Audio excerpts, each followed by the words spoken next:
हम पढ़ेंगे वास्तविक संख्याओं के समुच्चय के उपसमुच्चय यानी सबसेट्स ऑफ रियल नंबर्स। इस चित्र पे ध्यान दें। हमने कई संख्याएं पढ़ी हैं और उनके संग्रह पढ़े हैं और ये भी देखा कि वे क्या हैं, उपसमुच्चय हैं। प्राकृत संख्या, पूर्णांक संख्याएं, परिमेय संख्याएं एवं वास्तविक संख्याएं। हम जानते हैं जो प्राकृत संख्याएं हैं वो पूर्णांक संख्याएं भी होती हैं, जो पूर्णांक संख्याएं हैं वो परिमेय संख्याएं भी होती हैं और जो परिमेय संख्याएं हैं वो वास्तविक संख्याएं भी होती हैं। तो इससे आप ये संबंध स्पष्टता देख सकेंगे। देखेंगे क्या ये हम संबंध स्थापित कर सकते हैं? बिल्कुल कर सकते हैं। यहाँ देखेंगे प्राकृत संख्या हमारा उपसमुच्चय है। किस किस का? पूर्णांक संख्याओं का, परिमेय संख्याओं का एवं वास्तविक संख्याओं का। ऐसे ही पूर्णांक संख्याओं का जो समुच्चय है वह उपसमुच्चय है। किन किन संग्रह का? परिमेय संख्या एवं वास्तविक संख्याओं का। और आखिरी में जो परिमेय संख्याएं हैं उसका समुच्चय उपसमुच्चय है वास्तविक संख्याओं के समुच्चय। ठीक, तो अब मैं आपको एक प्रश्न देती हूं, इस पे विचार कीजिए। प्रश्न में यह है कि n और z पूछा गया है कि क्या वे इस k समुच्चय के उपसमुच्चय है या नहीं। n और z यानी प्राकृत संख्याएं और पूर्णांक संख्याओं के बारे में यहाँ वे कह रही हैं। तो देखते हैं इसे क्या करेंगे। तो मान लेते हैं अभी कि जो हमारी प्राकृत संख्या है वो k का उपसमुच्चय है। तो हमने क्या लिया? मान लेते हैं जो हमारा n है वो k का उपसमुच्चय है। तो यानी जो इसका अवयव होगा वो इस k का भी अवयव होना चाहिए। तो एक अवयव उठा लेते हैं। मान लेते हैं कि 3, जो कि हमें पता है n में है, इससे k में भी होगा। अब k की परिभाषा क्या बता रही है हमें कि k में वह सारे वास्तविक संख्याएं हैं पर वह परिमेय संख्याएं नहीं है। ठीक, q यानी परिमेय संख्या, r यानी वास्तविक संख्याएं। तो जो 3 है वो मेरी परिमेय संख्या नहीं है। पर ये तो गलत है। आप जानते हैं मैं 3 जो है मेरा वो परिमेय संख्या है। मैं 3/1 लिख सकती हूँ। मैं इसे p/q, जहाँ q मेरा 0 के बराबर नहीं है, ऐसे प्रतीक में मैं इसे लिख सकती हूँ। तो यानी 3 जो है मेरा q में आता है। और इस तरीके से हमने ऊपर भी पढ़ा है कि जो n है वो q का उपसमुच्चय है। तो यानी ये संदर्भ हमारा गलत हुआ। और इसी से ही हमें ये पता चला जो n है, जो आपका n है वो k का उपसमुच्चय नहीं है। ठीक, आइए अब आगे बढ़े। अब हम अंतराल r के उपसमुच्चय के रूप में पढ़ेंगे। यानी हम पढ़ेंगे intervals as a subsets of real numbers. देखें,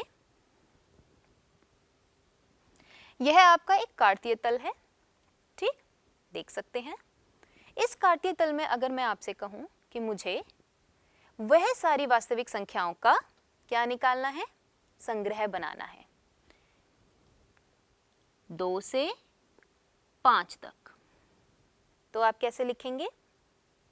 आप ऐसे ही लिखेंगे।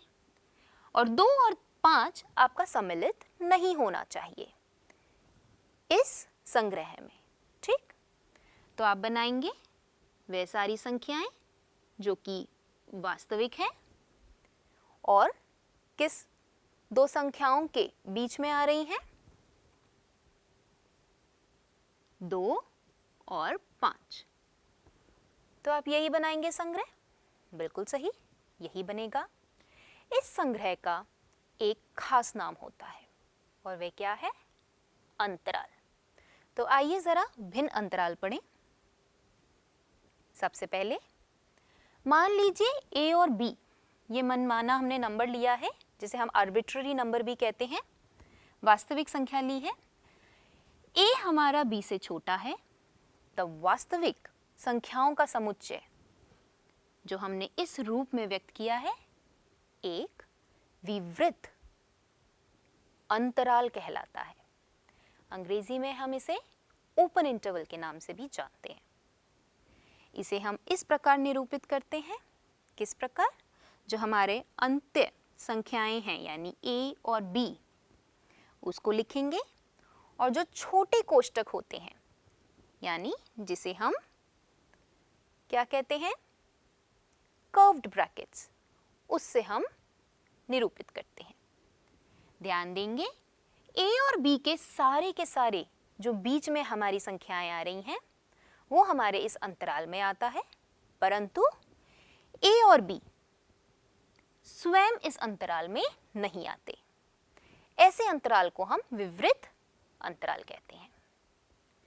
उदाहरण के तौर पर 2 और 5 हमने लिया था, उसके अंदर मैंने आपको यही संग्रह बोला था कि 2 और 5 के बीच के सारे आपको वास्तविक संख्याएं लेनी है, पर 2 और 5 नहीं आने चाहिए। तो हम इसको अंतराल रूप में इस प्रकार लिख सकते हैं। आइए अब अगला अंतराल पढ़ें। वह अंतराल जिसमें अंत्य बिंदु यानी ए और बी क्या हो, सम्मिलित हो, बिंदु भी होते हैं, वैसा अंतराल समवृत्त अंतराल कहलाता है, यानी बंद अंतराल भी हम इसे कह सकते हैं। अंग्रेजी में हम इसे क्लोज्ड इंटरवल के नाम से जानते हैं। अब इसको दर्शाने का तरीका ध्यान देंगे। इस अंतराल को हम किससे, बड़े कोष्टक से निरूपित करते हैं, ठीक, यानी स्क्वायर ब्रैकेट से ए और बी, और इसको हम किसके अंदर लिखते हैं, ए और बी को बड़े कोष्टक में, ठीक। अब इसमें हम देखेंगे वह सारी संख्याएं आ रही हैं जो ए से बड़ी हैं और उसके बराबर, और बी से छोटी हैं और उसके बराबर भी। उदाहरण के तौर पर अगर मैं आपको वही उदाहरण लूं 2 और 5 का, तो अब इसमें क्या हुआ, वह सारी संख्या जो 2 और 5 के बीच में आ रही है एवं 2 और 5 भी ले रही हैं, ठीक।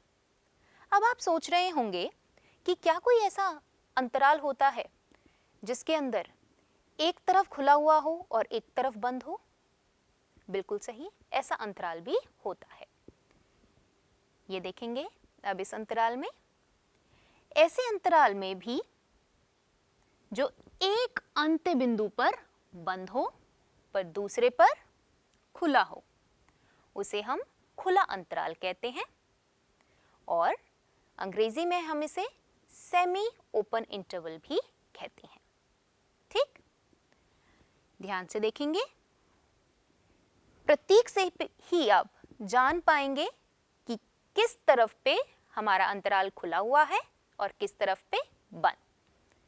देखेंगे ये प्रतीक है, समझ रहे हैं आप इस अंतराल में कि वो सारे के सारी संख्याएं हैं जो ए और बी के बीच में हैं। बी सम्मिलित नहीं है पर ए सम्मिलित है, ठीक। कोष्टक से ध्यान देंगे, यहाँ छोटा कोष्टक है तो यानी बी सम्मिलित नहीं होगा। ए कोष्टक है तो यहाँ हमारा जो संख्या ए है, ध्यान देंगे यहाँ कौन सा कोष्टक है, बड़ा कोष्टक, तो बड़ा कोष्टक के अंदर जो ए है वो सम्मिलित है। इसी प्रकार दूसरे तरीके से यहाँ पे हमारा ए जो है वो सम्मिलित नहीं है, पर सीधे हाथ में जो हमारा बी संख्या है वो इस अंतराल में सम्मिलित है, ठीक। उदाहरण आप देख सकते हैं, ए ये कौन सा अंतराल है, बंद अंतराल। बी ये हमारा कौन सा अंतराल है, खुला अंतराल यानी सेमी ओपन इंटरवल, जहां पे हमारा 6 तो सम्मिलित है पर -7 सम्मिलित नहीं है। सी हमारा विवृत अंतराल है। ठीक, आइए अब इस पे एक सवाल लेते हैं। सवाल से पहले इस चित्र पे ध्यान दें, यह आपकी एनसीईआरटी के ही जो पुस्तक है उसमें दिया हुआ है। इसमें आपको अलग अलग अंतराल दिए हुए हैं चित्र के माध्यम से। ये हमारा विवृत यानी ओपन इंटरवल है।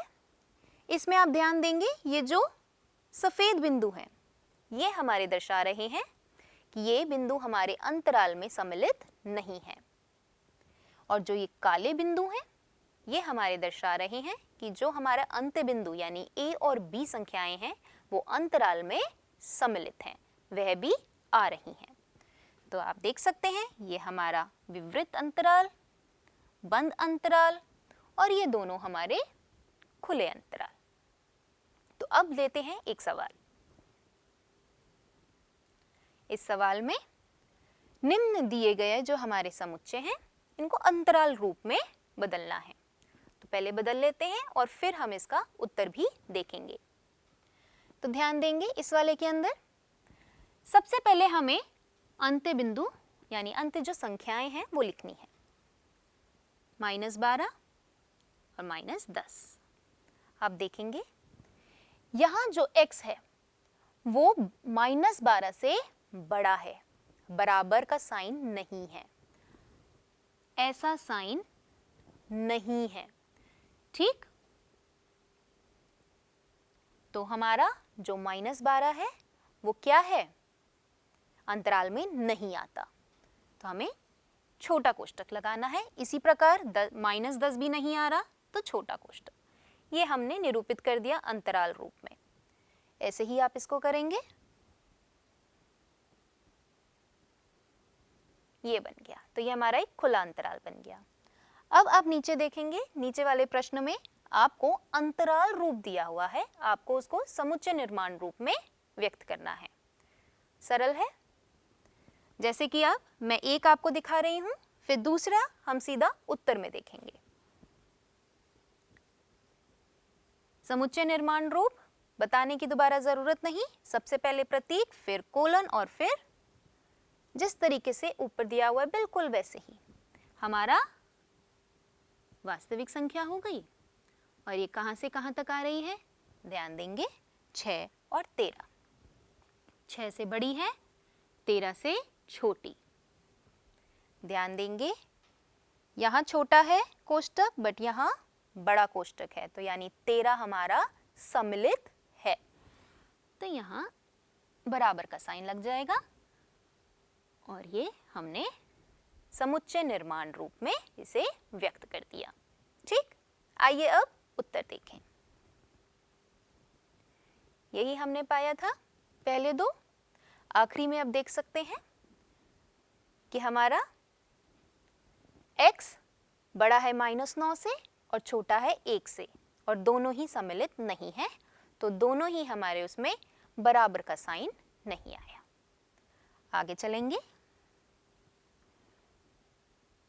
आपको उदाहरण दिख रहा है, इस उदाहरण पे गौर करिए। ये ए समुच्चय है जिसमें 2 अवयव हैं, 1 और 0। अगर मैं आपसे कहूं कि आपको एक समुच्चय बनाना है जिसमें इस ए समुच्चय के सारे उप समुच्चय आ रहे हो, तो आप कुछ यही बनाएंगे। ठीक, कैसे बनाएंगे? सबसे पहले हमने बिंदु पढ़ा था, जो रिक्त समुच्चय होता है वो हर एक समुच्चय का उप समुच्चय होता है, तो वो हमने ले लिया इस समुच्चय को। ठीक, अब ध्यान देंगे जो हमारे इस ए समुच्चय में एक जो है एक अवयव है, तो वो भी हमारा उप समुच्चय रहेगा। ठीक, उसको हमने एकल समुच्चय बना लिया, तो जितने भी अवयव होंगे उन सब का अलग अलग उप समुच्चय हमें मिल जाएगा। तो ये हमारा एक एकल समुच्चय जिसमें एक अवयव है, एक और एकल समुच्चय जिसमें 0 हमारा एक अवयव है। ये भी हमने पढ़ा था अभी हमने पिछले इसी सत्र में, पिछले बिंदुओं में, कि जो समुच्चय होता है वो अपना ही उप समुच्चय भी होता है, तो हमने ये भी ले लिया। इसके अलावा कोई और उप समुच्चय नहीं बनेगा। इन सब का हमने समुच्चय बनाया, इसको हमने PA से प्रतीक किया, तो ये भी समुच्चय है।